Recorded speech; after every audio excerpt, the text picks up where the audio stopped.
السلام علیکم ورحمۃ اللہ وبرکاتہ۔ الحمد للہ رب العالمین والصلاة والسلام على سید الانبیاء والمرسلین نبینا محمد وعلى آلہ وصحبہ اجمعین ومن تبعهم بإحسان إلى يوم الدین، اما بعد۔ اعوذ باللہ السمیع العلیم من الشیطان الرجیم وَيَعْبُدُونَ مِن دُونِ اللَّهِ مَا لَا يَضُرُّهُمْ وَلَا يَنفَعُهُمْ وَيَقُولُونَ هَؤُلَاءِ شُفَعَاؤُنَا عِندَ اللَّهِ قُلْ أَتُنَبِّئُونَ اللَّهَ بِمَا لَا يَعْلَمُ فِي السَّمَاوَاتِ وَلَا فِي الْأَرْضِ سُبْحَانَهُ وَتَعَالَى عَمَّا يُشْرِكُونَ۔ کل کے درس کے اندر ہم لوگ نواقض اسلام میں سے پہلا نواقض پڑھے تھے، اور پہلا ناقض یہ تھا اسلام کو توڑنے والے 10 امور میں سے جو پہلی چیز تھی وہ یہ تھی کہ الشرک فی عبادت اللہ سبحانہ و تعالیٰ کی عبادت میں کسی کو شریک ٹھہرایا جائے، اور یہ سب سے بڑا گناہ اور سب سے بڑا ظلم ہے۔ اس عمل کو کرنے کی وجہ سے انسان اسلام سے باہر ہو جاتا ہے۔ آج جو ہم چیز پڑھنے والے ہیں اس کا تعلق بھی شرک سے ہی ہے، لیکن چونکہ یہ چیز معاشرے میں بہت زیادہ عام ہے، اور شیخ محمد عبدالوہاب رحمہ اللہ نے جس وقت یہ رسالہ لکھا تھا اسی وقت ان کے رسالے کے اندر یہ چیز جو ہے ان کے زمانے کے اندر یہ چیز عام تھی، تو آپ رحمہ اللہ نے مستقل اس کو الگ سے بیان کیا۔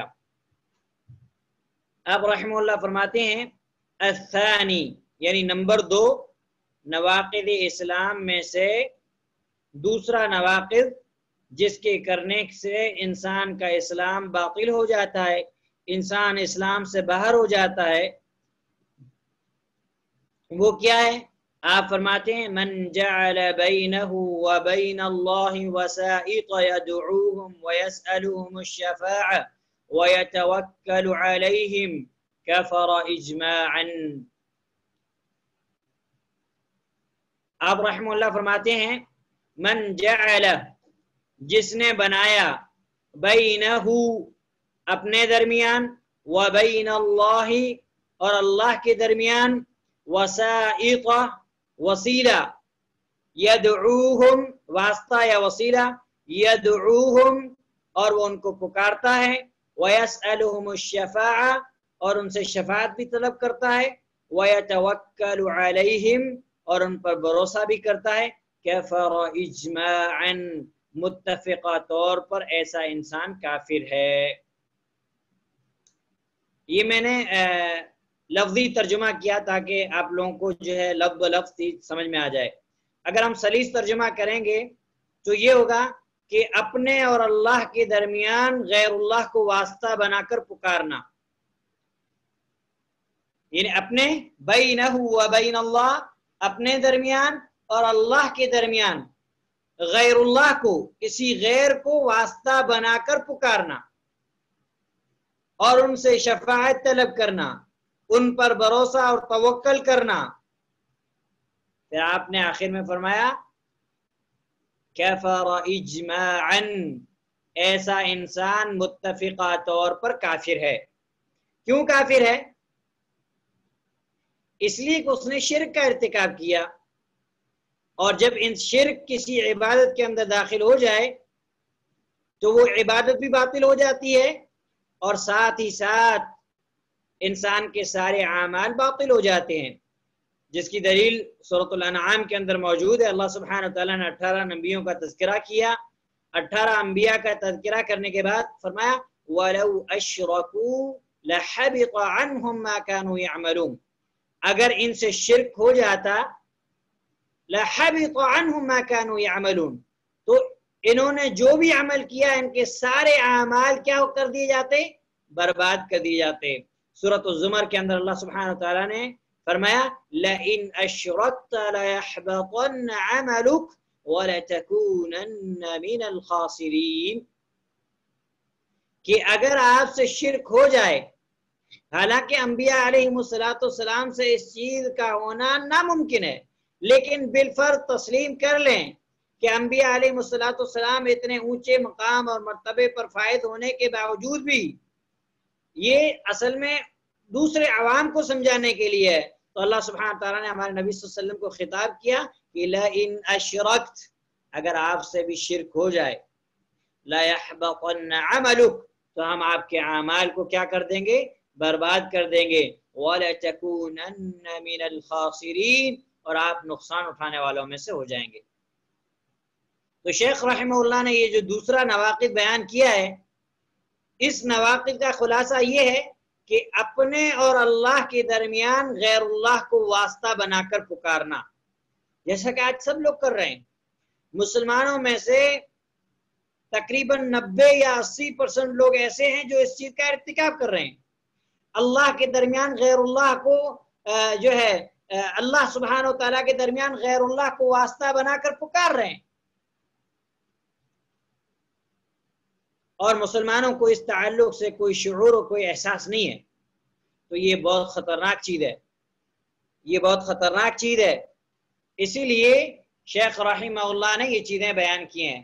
شیخ صالح الفوزان حفظہ اللہ فرماتے ہیں کہ جو شیخ رحمہ اللہ نے جو یہ قسم بیان کی کہ اپنے اور اللہ کے درمیان غیر اللہ کو واسطہ بنا کر پکارنا، آپ حفظہ اللہ فرماتے ہیں کہ یہ نواقض کی دوسری قسم بھی پہلی قسم سے ہی ہے، یعنی شرک ہی ہے. الشرک فی عبادت اللہ، یعنی اس کا تعلق بھی شرک سے ہے، اور وہ یہ ہے کہ انسان اپنے درمیان اور اللہ کے درمیان غیر اللہ کو واسطہ بنا کر پکارے.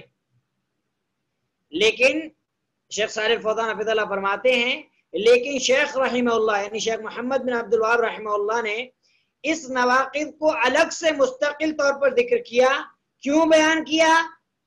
اس لیے کہ مسلمان اس چیز کے اندر بہت زیادہ واقع ہو چکے ہیں اور مسلمان ایسا کام کر رہے ہیں.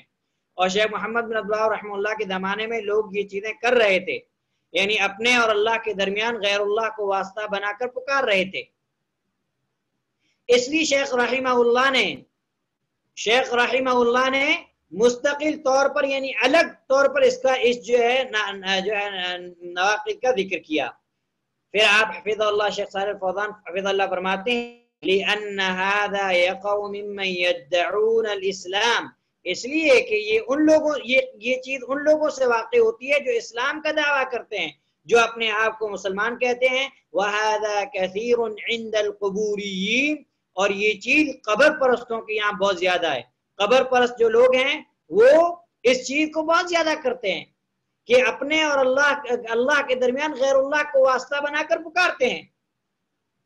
پھر آپ فرماتے ہیں یتقربون الی الولی، وہ ولی کے ذریعے سے اللہ سبحانہ و تعالیٰ کی قربت حاصل کرنا چاہتے ہیں، اور ان کا عقیدہ یہ ہوتا ہے کہ ہماری اولیاء کے آگے اور اولیاء کی اللہ کے آگے، یا ڈائریکٹ اللہ سبحانہ و تعالیٰ کو نہیں پکارتے بلکہ اللہ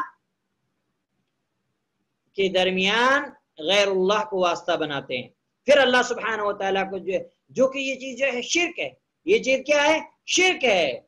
اور ان لوگ کا عقیدہ کیا ہوتا ہے؟ ان لوگ کا عقیدہ یہ ہوتا ہے کہ ہم اس ولی کے ذریعے سے اللہ سبحانہ و تعالیٰ کا تقرب حاصل کریں گے، تو یہ ولی اللہ سبحانہ و تعالیٰ کے نزدیک ہماری سفارش کرے گا، یا یہ ولی ہماری ضروریات جو ہیں ان ضروریات کو اللہ سبحانہ و تعالیٰ تک پہنچائے گا. کیونکہ نعوذ باللہ ثم نعوذ باللہ، گویا کہ اللہ سبحانہ و تعالیٰ کو ہماری حاجات کا، ہماری ضروریات کا علم ہی نہیں ہے.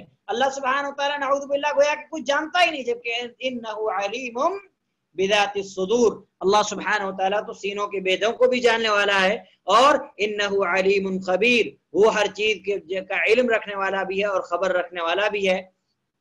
اور اللہ سبحانہ و تعالیٰ کا علم جو ہے یہ انتہائی وسیع ہے. لیکن پھر بھی لوگ کیا کرتے ہیں کہ ولیوں کو غیر اللہ کو جو ہے اس عقیدے کے ساتھ پکارتے ہیں کہ یہ اللہ سبحانہ و تعالیٰ کے نزدیک ان کی سفارش کرے گا، یا ان کی جو ضروریات ہیں ان ضروریات کو جو ہے اللہ سبحانہ و تعالیٰ تک پہنچائے گا. اور ان کا خیال کیا ہوتا ہے؟ ان کا خیال یہ ہوتا ہے کہ یہ وسیلہ ہے، یہ ایک طریقے کا وسیلہ ہے، یعنی اس طریقے سے ہم اللہ سبحانہ و تعالیٰ تک جو ہے پہنچ سکتے ہیں. تو اس لیے وہ کیا کرتے ہیں، اس لیے جو ہے اب وہ غیر اللہ کے لیے ذبح بھی کرتے ہیں، ان کے لیے نظر بھی مانگتے ہیں، ان سے فریاد بھی کرتے ہیں. اس کی مثال میں آپ کو ایک مثال دے کے سمجھاؤں تاکہ آپ کو سمجھ میں آ جائے بات، کہ اپنے اور اللہ کے درمیان غیر اللہ کو واسطہ بنا کر پکارنا. جیسے کوئی انسان قبر پر جائے اور کہے کہ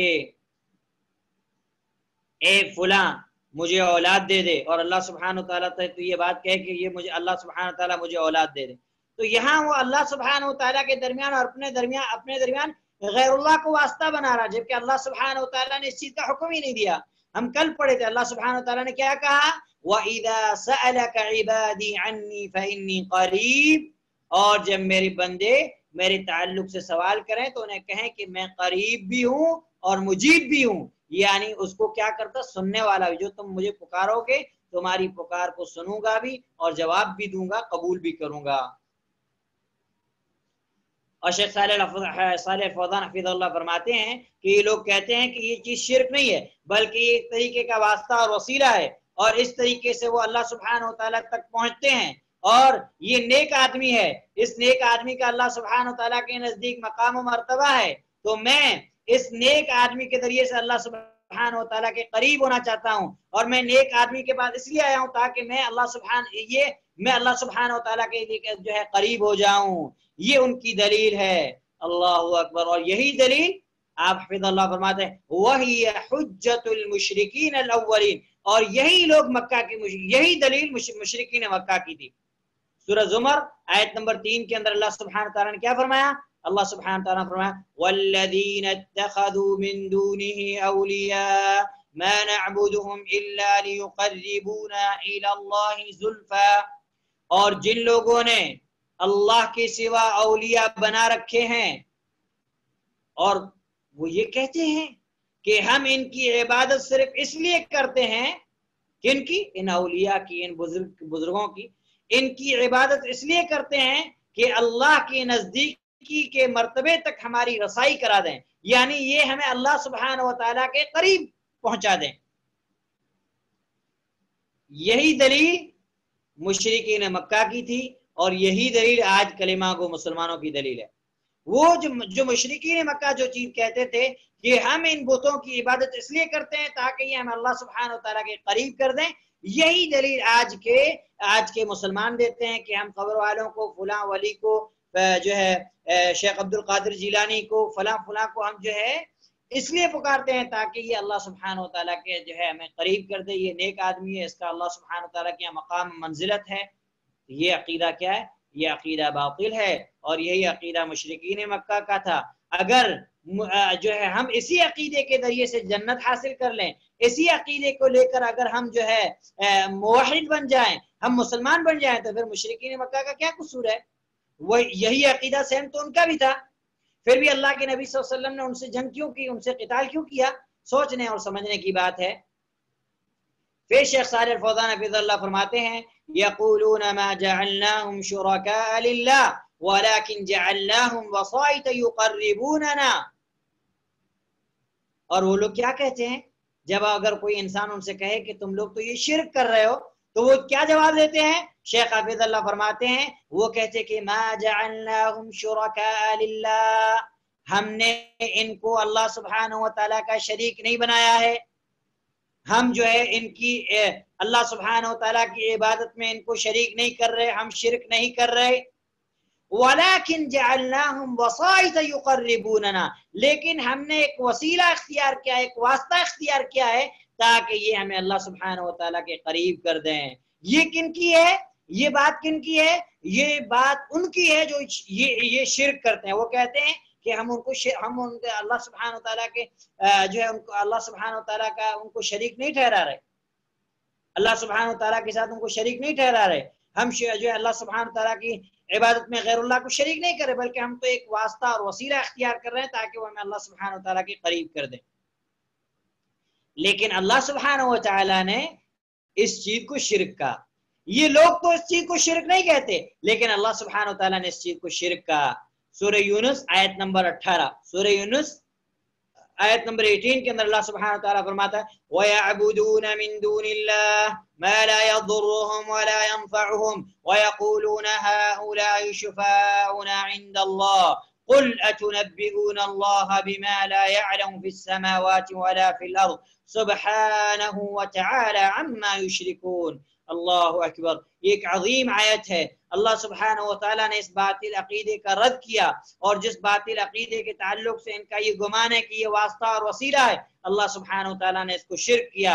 اللہ سبحانہ وتعالیٰ فرماتا ہے وَيَعْبُدُونَ مِن دُونِ اللَّهِ مَا لَا يَضُرُّهُمْ وَلَا يَنفَعُهُمْ، اور یہ لوگ اللہ کے سوا ایسی چیزوں کی عبادت کرتے ہیں جو نہ ان کو نقصان پہنچا سکیں اور نہ ہی ان کو نفع پہنچا سکیں۔ وَيَقُولُونَ هَؤُلَاءِ شُفَعَاؤُنَا عِندَ اللَّهِ، اور ان کو پکارنے کے بعد ان کا عقیدہ کیا ہے؟ وہ کیا کہتے ہیں؟ وہ کہتے ہیں کہ یہ ہؤلاء، یہ لوگ شفعاؤنا، ہمارے سفارشی ہیں، عند اللہ، اللہ کے نزدیک۔ تو اللہ سبحانہ وتعالیٰ نے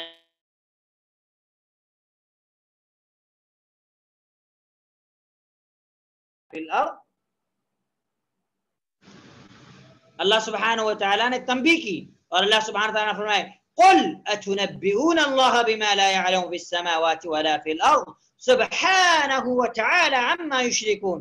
آپ کہہ دیجئے کیا تم اللہ کو ایسی چیز کی خبر دیتے ہو جو اللہ تعالیٰ کو معلوم نہیں؟ یہ تو عجیب بات ہے۔ بما لا يعلم في السماوات ولا في الارض، تم ایک ایسی چیز کے تعلق سے اللہ سبحانہ وتعالیٰ کو خبر دیتے ہو جو اللہ تعالیٰ کو معلوم نہیں ہے، نہ آسمانوں میں اور نہ زمین میں۔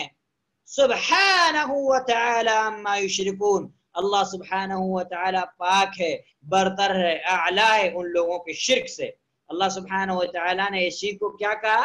جو یہ کہہ رہے ہیں کہ یہ اللہ سبحانہ وتعالی کے نزدیک ہمارے سفارشی ہیں، اللہ سبحانہ وتعالی نے اس چیز کو کیا کہا؟ سبحانہ وتعالی عما یشرکون، اللہ سبحانہ وتعالی کی ذات پاک ہے ہر عیب سے، ہر نقص سے۔ اللہ سبحانہ وتعالی اپنے اسماء کے اندر، اپنی صفات کے اندر، اپنے افعال کے اندر، چاہے وہ کسی بھی طریقے سے، اللہ سبحانہ وتعالی ہر اعتبار سے اپنے اسماء و صفات اور اپنے افعال کے اندر پاک ہے، ہر نقص سے، ہر عیب سے۔ تو اللہ سبحانہ وتعالی نے فرمایا سبحانہ وتعالی عما یشرکون، وہ پاک اور برتر ہے ان لوگوں کے شرک سے۔ کون سے شرک سے؟ جو یہ کہہ رہے ہیں کہ یہ ہمارے اللہ سبحانہ وتعالی کے نزدیک ہمارے سفارشی ہیں۔ اللہ سبحانہ وتعالی نے اس چیز کو کیا کہا جس کو آج لوگ کہتے ہیں کہ یہ وسیلہ اور واسطہ ہے؟ اللہ سبحانہ وتعالی نے اس کو شرک کہا، اور اس کے باوجود بھی یہ لوگ کیا کہتے ہیں کہ یہ تو ایک سفارش ہے، ایک وسیلہ ہے، ایک واسطہ ہے۔ اور یہ جو ہے آج جو ہے مسلمانوں کے اندر بات عام ہے، اور بہت شیخ صالح الفوزان حفظہ اللہ فرماتے ہیں بہت سارے لوگ جو اپنے آپ کو اسلام کی طرف منسوب کرتے ہیں وہ یہ ساری چیزیں کر رہے ہیں قبروں پر، اور جو ہے اللہ سبحانہ وتعالیٰ کے اللہ سبحانہ اپنے اور اللہ سبحانہ وتعالیٰ کے درمیان غیر اللہ کو واسطہ بنا کر پکار رہے ہیں۔ اور یہ مسئلہ ایسا ہے، شیخ صالح الفوزان حفظہ اللہ فرماتے ہیں کہ یہ مسئلہ انتہائی خفی اور انتہائی باریک اور انتہائی پوشیدہ ہے کہ بعض لوگوں پر، یہاں تک کہ کچھ طلب علم پر، یعنی طالب علموں پر یہ مسئلہ جو ہے پوشیدہ ہو گیا، اور بہت اور ہناک علماء اور کچھ ایسے علماء بھی ہیں جو اس عقیدے کا دفاع کرتے ہیں اور کہتے ہیں کہ یہ شرک نہیں ہے، بلکہ شرک تو وہ ہوتا ہے جو بتوں کی عبادت، اگر بتوں کی عبادت کی جائے۔ وہ کیا کہتے ہیں؟ جیسے ابھی ہم کسی کو سمجھائے تو کیا کہتے ہیں کہ یہ آیتیں تم مشرکین مکہ کے وہ بتوں کی عبادت کرتے تھے، ہم بتوں کی تھوڑی عبادت کر رہے، ہم تو نبیوں کو نبیوں کا وسیلہ کر رہے، ہم تو ولیوں کا وسیلہ جو ہے تم جو ہے شفاعت طلب کر رہے ولیوں کے ذریعے سے۔ تو شیخ صالح الفوزان حفظہ اللہ فرماتے ہیں کہ لوگوں میں، علماء میں سے کچھ علماء ہیں وہ کہتے ہیں کہ یہ شرک نہیں ہے، بلکہ شرک تو وہ ہوتا ہے کہ تم بتوں کی عبادت کرو، قبر پر سجدہ کر لو، تو یہ شرک نہیں ہے۔ اللہ کے درمیان غیر اللہ کو واسطہ بنا کر پکار لو، اس سے سفارش کر لو، اس پہ بھروسہ کر لو، کہتے ہیں کہ یہ شرک نہیں ہے۔ نعوذ باللہ، اللہ سبحانہ وتعالی ہم کو اور ہم سارے جو ہے اہل ایمان کو شرک کی بلا اور وبا سے محفوظ فرمائے۔ پھر شیخ صالح الفوزان حفظہ اللہ فرماتے ہیں وَهَؤُلَاءِ مَا يَعْبُدُونَ أَصْنَامًا، اور وہ لوگ کہتے ہیں کہ یہ لوگ بتوں کی بات نہیں کر رہے، تم ان لوگوں کو کیوں کہہ رہے ہو کہ یہ شرک کر رہے؟ یا سبحان اللہ، شیخ صالح الفوزان اللہ اکبر، سبحان اللہ، عبادت الاصنام نوع من انواع الشرک، بتوں کی عبادت کرنا شرک کی انواع میں سے ایک، انواع شرک کی قسموں میں سے ایک قسم ہے۔ الشرک ہوا عبادت غیر اللہ، شرک ہے غیر اللہ کی عبادت کی جائے، سواء كان صنما او شجرا او حجرا او قبرا او وليا او ملكا من الملائكة او وليا من الاولیاء او صالحا من الصالحین۔ شیخ صالح الفوزان حفظ اللہ فرماتے ہیں کہ شرک یہ ہے کہ اللہ سبحانہ و تعالیٰ کی عبادت میں غیر اللہ کو شریک کیا جائے، چاہے وہ بت ہو، چاہے وہ درخت ہو، چاہے وہ پتھر ہو، چاہے وہ قبر ہو، چاہے وہ ولی ہو، چاہے وہ فرشتوں میں سے کوئی مقرب ترین فرشتہ ہو، چاہے وہ ولیوں میں سے کوئی ولی کیوں نہ ہو، چاہے وہ نیک لوگوں میں سے کوئی نیک آدمی کیوں نہ ہو، کیونکہ وہ غیر اللہ ہے تو وہ کیا ہے؟ وہ شرک ہے۔ ھذا ھو الشرک، یہی شرک ہے۔ تو شیخ حفظ اللہ نے ان کے اس باطل شبہ کا جو ہے رد کیا، پھر آخر میں فرمایا وَلَيْسَ الشِّرْكُ عِبَادَةُ الْأَصْنَامِ فقط، شرک صرف یہ نہیں ہے کہ بتوں کی عبادت کی جائے، بلکہ شرک یہ ہے کہ اللہ سبحانہ و تعالیٰ کی عبادت میں غیر اللہ کو شریک کیا جائے، چاہے وہ پتھر ہو، چاہے وہ درخت ہو، چاہے وہ ولی ہو، چاہے وہ فرشتہ ہو، چاہے وہ نبی ہو، چاہے وہ چاہے وہ کوئی بھی ہو، یہ کیا ہے؟ یہ شرک ہے۔ شیخ صالح الفوزان حفظ اللہ نے یہ بات بیان کی۔ شیخ عبد الرحمن ناصر البراق حفظ اللہ اس نواقض کو بیان کرنے کے بعد کہتے ہیں کہ حقیقت میں یہ شرک کی قسموں میں سے ایک قسم ہے کہ اپنے اور اللہ کے درمیان غیر اللہ کو واسطہ بنانا، یہ شرک کی قسموں میں سے ایک قسم ہے، لیکن جو ہے شیخ نے اس کو مستقل طور پر ذکر کیا، اس لیے کہ بہت سارے لوگ جو ہیں جو مردوں کو پکارتے ہیں، قبروں پہ جا کے مردوں کو پکارتے ہیں، اور غائب جو ان کے سامنے موجود نہیں ہے ان کو بھی پکارتے ہیں، ان سے مدد طلب کرتے ہیں۔ وَيَسْتَغِيثُ بِهِمْ فِي الرَّخَاءِ وَالشِّدَّةِ وَيَتَوَكَّلُ عَلَيْهِمْ فِي حَوَائِجِهِ، یہاں تک کہ لوگوں میں سے بہت سارے لوگ ایسے ہیں جو مصیبت کے اندر بھی، خوشی کے اندر بھی ان سے جو ہے فریاد طلب کرتے ہیں، ان پر اپنی ضرورتوں کے اندر جو ہے ان پر بھروسہ کرتے ہیں۔ بزنس کے اندر بھی ان کا بھروسہ کس پہ ہوتا ہے؟ خواجہ غریب نواز پہ، کہ وہ ہمارے رزق میں برکت دے گا۔ اولاد کے تعلق سے بھی ان کا عقیدہ کیا ہوتا ہے کہ علی ہجویری ہماری گود کو ہرا کرے گا، جو کہ باطل عقیدے ہیں۔ اللہ سبحانہ و تعالیٰ کے علاوہ کسی کے اختیار میں یہ چیز نہیں ہے۔ تو شیخ عبد الرحمن ناصر البراق حفظ اللہ فرماتے ہیں کہ وہ لوگ اپنی ضروریات کے اندر بھی غیر اللہ کے یعنی جو اللہ سبحانہ تعالیٰ کے علاوہ غیر اللہ پر جو ہے بھروسہ کرتے ہیں، اور دشمنوں پر مدد کے لیے بھی وہ غیر اللہ پر بھروسہ کرتے ہیں۔ جیسا کہ ابھی ہم بہت سارے واقعات سنتے ہیں کہ فلاں واقعہ ایسا ہے کہ کچھ لوگ جو ہے سفر کے درمیان تھے، پھنس گئے، انہوں نے غوث کو پکارا، شیخ عبد القادر جیلانی کو پکارا، انہوں نے ان کی مدد کی، جو کہ باطل قصے ہیں، ان کا اسلام سے کوئی تعلق نہیں ہے۔ پھر شیخ عبد الرحمن ناصر البراق حفظ اللہ فرماتے ہیں کہ اسی طریقے سے یہ وہ جو ہے اپنے گناہوں کی مغفرت کے تعلق سے بھی ان کو پکارتے ہیں، اور جہنم سے نجات حاصل کرنے کے لیے بھی کیا کرتے ہیں؟ ان کو پکارتے ہیں، بیماری سے شفا یابی کے لیے بھی ان کو پکارتے ہیں، اور یہ وہ کام ہے جو کام مشرکین مکہ کیا کرتے تھے۔ پھر آپ فرماتے ہیں فَمَن تَقَرَّبَ إِلَيْهِمْ مُعْتَقِدًا أَنَّهُمْ يَنْفَعُونَ أَوْ يَضُرُّونَ وَأَنَّهُمْ يُدَبِّرُونَ هَذَا الْعَالَمَ وَيَتَصَرَّفُونَ فِي هَذَا الْوُجُودِ فَقَدْ جَمَعَ بَيْنَ نَوْعَيْ الشِّرْكِ فِي الرُّبُوبِيَّةِ وَالْإِلَٰهِيَّةِ۔ شیخ عبد الرحمن ناصر البراق حفظ اللہ فرماتے ہیں جس نے غیر اللہ کا تقرب حاصل کیا یہ عقیدہ رکھتے ہوئے کہ وہ نفع و نقصان کا اس کو اختیار ہے، اور اس کو کائنات کے معاملات کے اندر تدبیر کرنے کا، کائنات کے معاملات نظام کو چلانے کا اختیار ہے، تو اس نے توحید ربوبیت کے اندر بھی شرک کیا اور توحید الوہیت کے اندر بھی شرک کیا۔ یعنی دو طریقے سے وہ شرک کا مرتکب ہوا۔ ایک تو ربوبیت کے اندر اس نے شرک کیسے کیا؟ اس لیے کہ کائنات کا نظام چلانے والا، کائنات کی جو ہے امور کی تدبیر کرنے والا کون ہے؟ اللہ سبحانہ وتعالی ہے۔ تو اب اگر اس نے یہ عقیدہ رکھا تو یہ ربوبیت میں شرک ہوا، اور الوہیت میں اس لیے شرک ہوا کہ اس نے اس کو پکارا۔ تو ربوبیت میں شرک یہ ہے کہ ان کا یہ عقیدہ ہے کہ ان کا یہ عقیدہ ہے کہ کائنات میں بعض معاملات کی یا کچھ معاملات کی جو ہے تدبیر فلاں فلاں ولی کے پاس ہے، وہ جو ہے دنیا کے نظام کو چلا سکتے ہیں، وہ روزی دے سکتے ہیں، وہ اولاد دے سکتے ہیں، وہ مشکل کشا ہیں، وہ پریشانی کو دور کر سکتے ہیں۔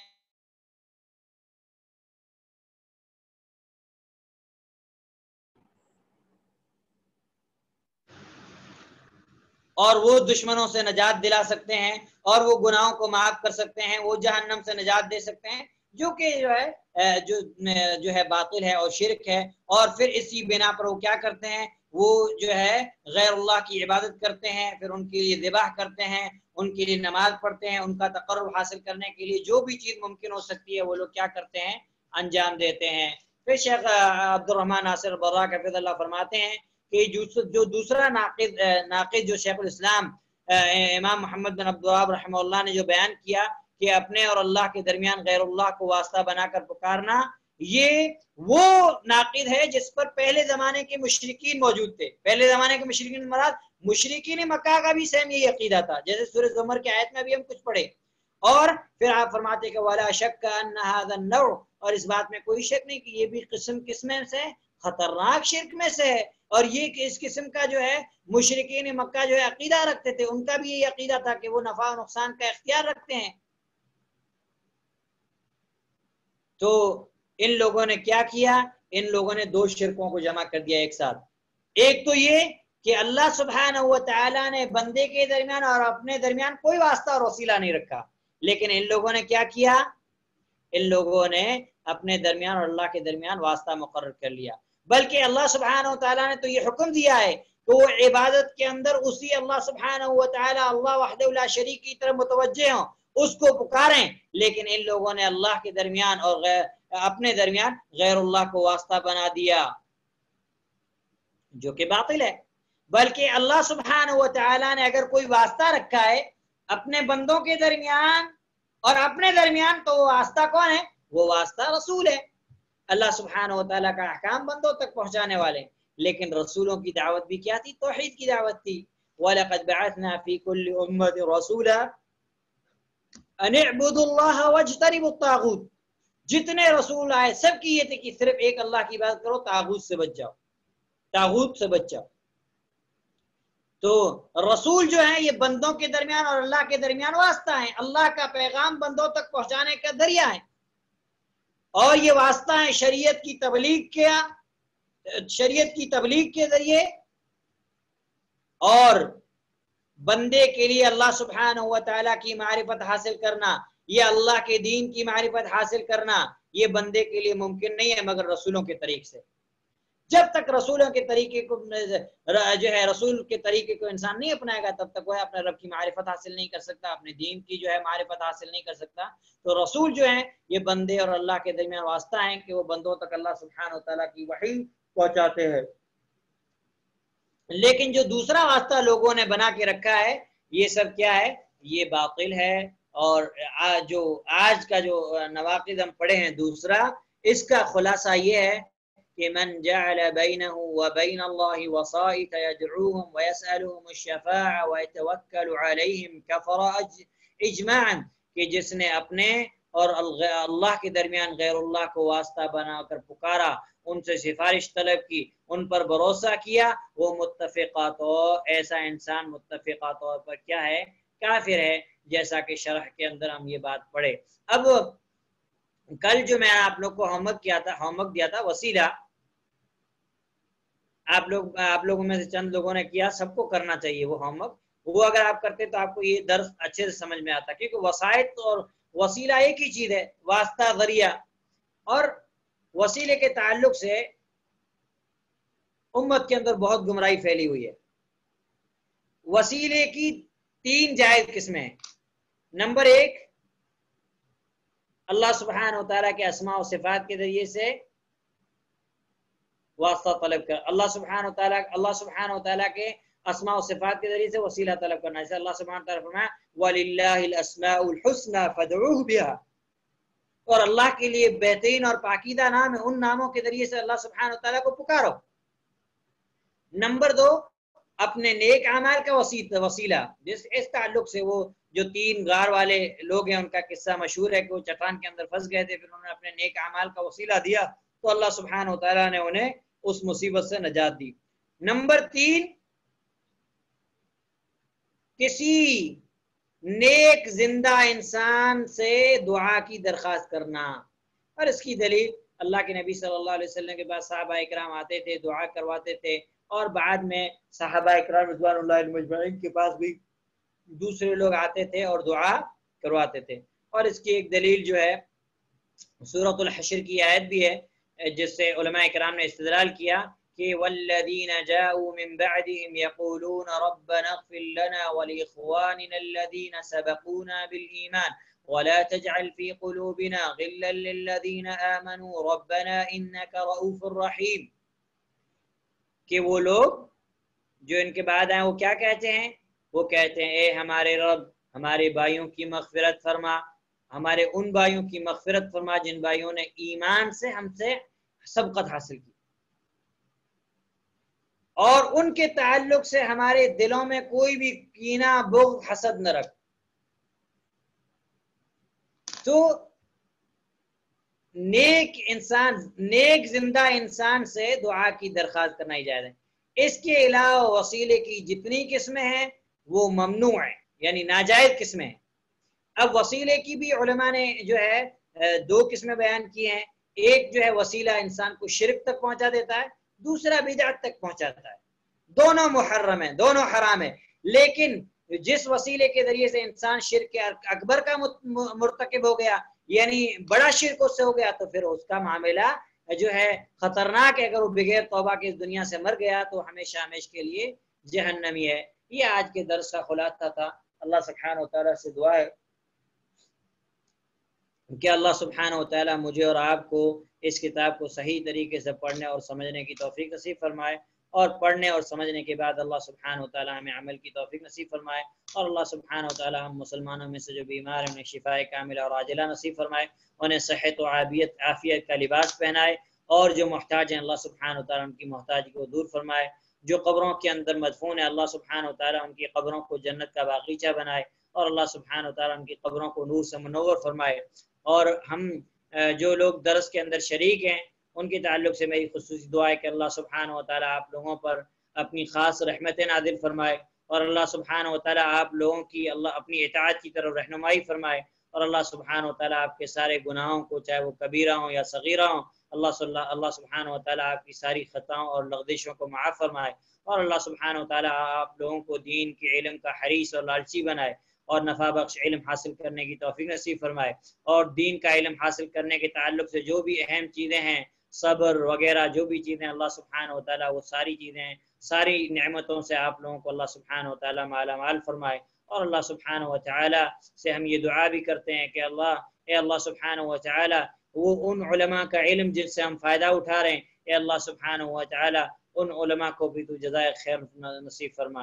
اے اللہ ان میں سے جو قبروں کے اندر مدفون ہیں ان کی قبروں کو جنت کا باغیچہ بنا، جو موجود ہیں اللہ سبحانہ و تعالیٰ ان کا سایہ تا دیر اس امت پر سلامت رکھتا کہ امت زیادہ سے زیادہ ایسے اجلہ علماء کرام سے فائدہ اٹھائے. اور اللہ سبحانہ و تعالیٰ سے یہ بھی دعا ہے کہ اللہ سبحانہ و تعالیٰ جب تلک ہمیں دار فانی کے اندر زندہ رکھ، ہماری زبان پر لا الہ الا اللہ کا ترانہ جاری رکھ. اے اللہ سبحانہ و تعالیٰ ہماری زندگی کا سب سے بہترین دن وہ دن بنا جس دن ہمارا خاتمہ ہو. اے اللہ ہماری زندگی کا بہترین لمحہ وہ لمحہ بنا جس دن ہماری روح پرواز کرے. اے اللہ سبحانہ و تعالی تو ہمیں دین پر، توحید پر، ایمان پر استقامت نصیب فرما. شرک، بدعت، معصیت، ظلم، تاریکی سے اللہ سبحانہ و تعالی تو ہمیں اپنی حفاظت میں رکھ. اے اللہ جانے انجانے میں جو ہم سے خطائیں اور کوتاہیاں ہو جاتی ہیں اے اللہ سبحانہ و تعالیٰ تو ان کو معاف فرما. اے اللہ سبحانہ و تعالیٰ ہمارے ملک کے حالات کو ہمارے لیے امن و امان کا گہوارہ بنا. اے اللہ مسلمان دنیا کے کسی بھی خطے میں پریشان ہیں ان کی پریشانی کو تو دور فرما. اے اللہ مظلوم مسلمانوں کی تو ویسے مدد فرما جیسے تو نے اپنے نبی کی احد اور احزاب اور بدر کے اندر مدد فرمائی تھی. اے اللہ سبحانہ و تعالیٰ ظالموں پر قوم نوح کا طوفان بھیج دے اور قوم ثمود اور قوم شعیب کا عذاب نازل فرما. اے اللہ سبحانہ و تعالی ان کو تو دنیا سے نست و نابود فرما. اے اللہ جو لوگ تیرے جو ہے تجھ پر ایمان لانے کی وجہ سے ستائے جا رہے ہیں اے اللہ سبحانہ و تعالی انہیں صبر اور استقامت نصیب فرما. اے اللہ سبحانہ و تعالی ہمیں اور ہماری آنے والی ذریتوں کو شرک سے محفوظ فرما. اے اللہ ہمیں شرک کے فتنے سے محفوظ فرما. اے اللہ ہمیں شرک کے فتنے سے محفوظ فرما. اے اللہ ہمیں اور ہماری ذریت کو ابلیس لعین اور ابلیس لعین کی ذریت کی حملوں سے محفوظ فرما. وصلی اللہ علیہ وسلم وبارک علی نبینا محمد وعلی آلہ وصحبہ اجمعین ومن تبعهم بإحسان إلى يوم الدين.